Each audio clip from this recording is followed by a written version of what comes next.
So இவங்க என்னன்னா அந்த புத்திசாலித்தனத்தினால நான் எல்லாத்தையும் வென்றுவேன்னு நினைப்பாங்க. இவங்க தான் லாக் ஆக போறாங்க அப்படிங்கிறது தெரியாமயே லாக் ஆயிட்டு இருப்பாங்க. ஸோ இவங்களுக்கு பாக்கியாதிபதி யாரு? உங்களுக்கு வந்துட்டு பூர்வ புண்ணியாதிபதி யாரு அப்படின்னு பார்க்கும்போது பார்த்தீங்கன்னா, துலா ராசியும், கும்பராசியும் வர்றது. ஸோ இவங்கலாம் வந்துட்டு எப்படி இருப்பாங்கன்னா, எந்த விஷயத்துல இவங்க ரொம்ப கேர்ஃபுல்லா இருக்கணும். எப்பயுமே வந்து பார்த்தீங்கன்னா, இந்த மிதுனத்துக்கு இதெல்லாம் தொடர்புடையதுன்னு சொன்னேன் பார்த்தீங்களா? இவங்களுக்கு அந்த குழந்தைகள் பத்தின சிந்தனைகள்.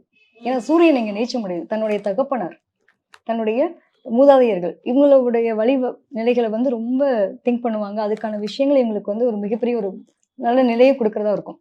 சப்போஸ் அந்த சுக்கிரன் தான் அங்க ஆட்சி அதிபதியா இருக்காரு. ஸோ இந்த சுக்கிரன் அங்க இருக்கும்போது இவங்களுக்கு என்ன ஆகும் அப்படின்னா, அந்த திருமண வாழ்க்கை ஏன்னா 7ஆம் இடம்னாலே நம்ம கலத்திரஸ்தானம். ஆமா.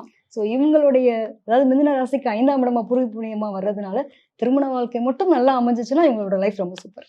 இல்லைன்னா கண்டிப்பா மாட்டிப்பாங்க. அதே மாதிரி வந்து நிறைய பேர் வந்து வேலைக்கெல்லாம் பணம் கொடுத்து ஏமாந்து போவாங்க. ஆமா. இந்த மாதிரி சூழ்நிலையில மாற்றவங்க யாருன்னா இந்த மிதுனத்துக்கான விஷயங்கள் வரும்.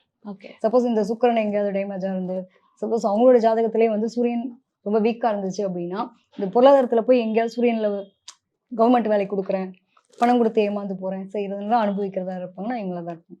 ஸோ கும்பம் எடுத்துட்டோம். இப்போ வந்து பாக்கியாதிபதி இவங்களுக்கும் வந்து பார்த்தீங்கன்னா பூர்வீக புண்ணிய ஒரு தொடர்பு அப்படின்னு சொல்லுவோம். பூர்வ புண்ணிய தொடர்பு. இவங்களுக்குலாம் வந்து அந்த தகப்பனாருடைய பாசம் எனக்கு கிடைக்கல.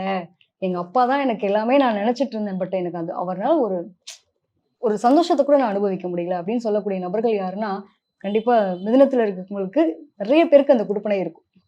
என்னெல்லாம் என்ன ஜட்ஜ்மெண்ட் பண்ணிட்டே இருக்காங்க, என்ன வாட்ச் பண்ணிட்டே இருக்காங்க, என்ன ஏதாவது சொல்லிட்டே இருக்காங்கன்ற மாதிரி வருத்தப்படுவாங்க.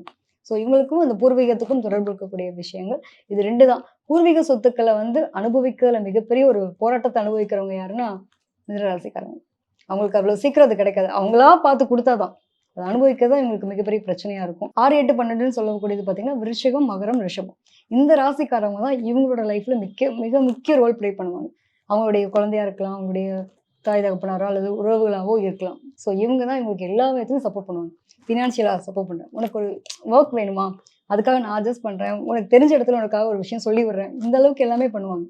அதே வந்து அவங்க குடும்பத்தில் ஏதாவது ஒரு நிகழ்வு அப்படிங்கும்போது முதல்ல கழட்டி விட்டு போகிறது யாருன்னா பிரச்சனை கொடுக்கக்கூடியதும் அவங்க தான்.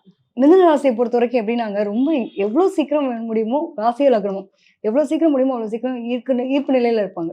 பழகக்கூடிய வேகமும் அதிகமாக இருக்கும், விலகக்கூடிய வேகமும் அதிகமாக இருக்கும். இதுதான் அவங்களுடைய மிகப்பெரிய பிரச்சனையே. ஸோ அதுக்கு தகுந்த மாதிரி இந்த ராசிக்காரங்கெல்லாம் இருந்தாங்க அப்படிங்கப்போ 6, 8, 12 கொஞ்சம் விழிப்புணர்வாக இருங்க. ஆனால் அவங்க தான் உங்களுடைய மிக முக்கியமான ஒரு விஷயத்துல அவங்க தான் பங்கெடுப்பாங்க. உங்களுக்கு ஒரு கஷ்டம் வந்து நிற்கிறது முதல் ஆள் யாருன்னா அவங்களா தான் இருப்பாங்க. ஸோ அந்த ராசிக்காரங்கிட்ட கொஞ்சம் விழிப்புணர்வாக இருங்க. எதையுமே எதிர்பார்த்து உதவிகள் செய்யாதீங்க. எதிர்பார்த்து உதவிகள் செஞ்சீங்கன்னா தோத்து போவீங்க.